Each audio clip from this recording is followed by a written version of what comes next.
I Am Greta is the main piece of work I'll be focusing on. A prominent figure in the movement to mitigate and stop climate change is Greta Thunberg, a Gen Z climate activist. In modern times, Greta can be, and has been, attributed to the face of the climate movement. Greta started the movement, Fridays for Future, in her home country of Sweden, which were school strikes performed by students that focused on putting pressure and urging politicians to act on the climate crisis. While Greta is generally seen as the face of the broader climate movement, there are certain aspects of environmental philosophy in which she focuses on. Greta specifically strives to drive home the lack of urgency she sees from institutions and politicians who have the power to act on the climate crisis. In her speech to the World Economic Forum at Davos, Switzerland, Greta states, "I don't want your hope. I don't want you to be hopeful. I want you to panic and act as if the house was on fire." Greta sees the lack of urgency from powerful people and institutions as the main culprit for lack of action on climate change. Although Greta's goals regarding action are based in reality and practicality, she is not a promoter of incrementalism. Greta sees promises such as net zero by 2050 as goals that must not only be met, but enforced. She believes that these gradual goals, meant to be reached in the near future, do not do enough to meet the current crisis we are facing. Greta says that while institutions and leaders around the world make commitments in statement, they do so without actually acting on their pledges.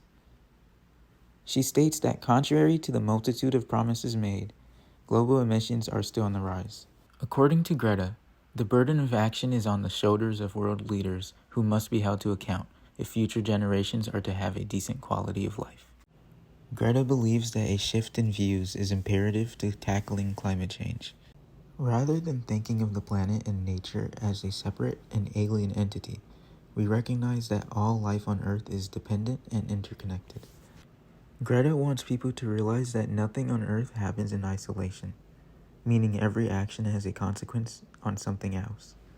Ash from a volcano can travel through winds across the world and end up affecting air quality in a town or city thousands of miles away, for example. This shift in views can take place simply through the restoration of nature. Restoring natural habitats that have been deforested or deconstructed for human use, stopping deforestation and planting trees are all ways to strengthen our connection with nature. We need to stop seeing the planet as a pool of resources that are to be extracted and consumed for human use.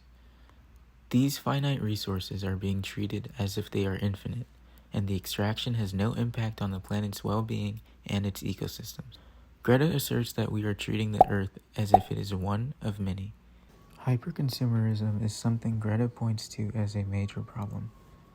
Consuming beyond necessity results in the wasting of resources, a rise in pollution and emissions, increased land use, and deforestation.